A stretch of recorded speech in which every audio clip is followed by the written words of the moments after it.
to give you some idea of what the original crack was, because like a Wally I never took a picture of it, but I've just put a piece of cotton there, and you can, and that's what it was on the top tube, very small.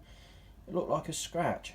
That's probably even thicker than what it was originally. It was just like a little tiny hairline scratch in the frame, and that was enough for him to replace the frame. Well, I say it was a crack. We didn't really know.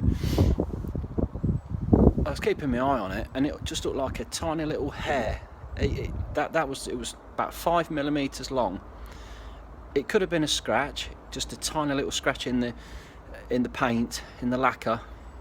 So anyway, it's got this lifetime warranty on the frame, so I've took it down to the back to the specialised bike shop where we got it from, and he's had a look at it and said might be a crack, but the only way to find out is to send it away. It says, so we've got to strip the frame down. It's going to cost you £100 labour to strip the bike, to send the frame away. They'll make a decision then on the frame and say whether it's going to be replaced or not.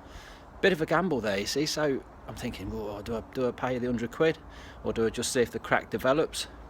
So anyway, I bit the bullet, let him have it, gave him £100, stripped the bike down, sent it away, and oh my god, what did I get back? This little beauty. I'll show you it in a bit more detail, but I'm not joking. To send away a bike 4 years old and get back a brand spanking new, oh, it's just gorgeous. It's stealth. I can't believe they've done it. I can't believe what they've done it. So this is what we got back instead. You can see my shadows messing it all up, but it's inboard cabling. It's got carbon spaces, which you never had before.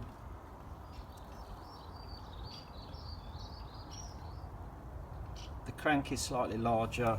The carbon round there, again, it's just all inboard cabling. Some of these, the markings on it are just absolutely stunning. I love the matte, the stealth carbon.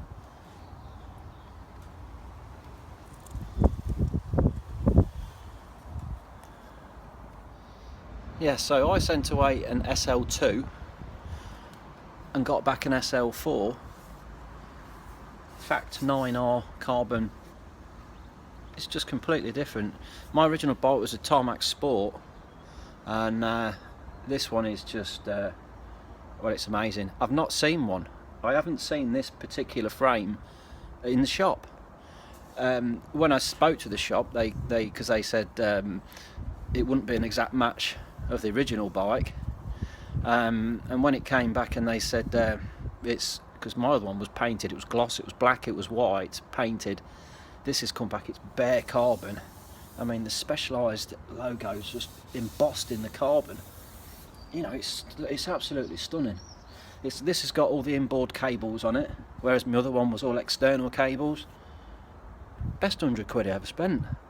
But I thought I'd put it out there because it was one of those, and they said the only way they could find out if it was a crack or not was to grind away the paint on the frame and see if the actual carbon underneath was damaged. So they said if they do that, the frame's knackered anyway. So that basically every time you send a bike frame in with a suspected crack, they're going to give you a new frame, which, you know, it must be costing them a fortune. But hey ho, I'm not moaning. What a beautiful bike. I mean, it's not the only issue I've had with the bike. After I'd done 600 dry miles on it, the wheel bearings in the front and back wheels were picking up, were rumbling. So took it back to the shop, and to my absolute dismay, they said wheel bearings aren't covered under warranty. So anyway, you know, it was ridiculous. These were DT Swiss wheels, which again you couldn't buy. They were crap wheels that they'd had made up for these bikes. Didn't know that at the time. I bought it thinking it probably got sealed bearings, but no, it hadn't. But anyway, when we stripped it out, it wasn't just the bearings that were knackered, it had marked all the hubs. So it was either a case of replace the hubs, re-spoke the wheels and everything, or buy new wheels. So looked into it and ended up buying a set of Mavic Cruceriums, and again, what a difference it made to the bike. They are absolutely magic wheels.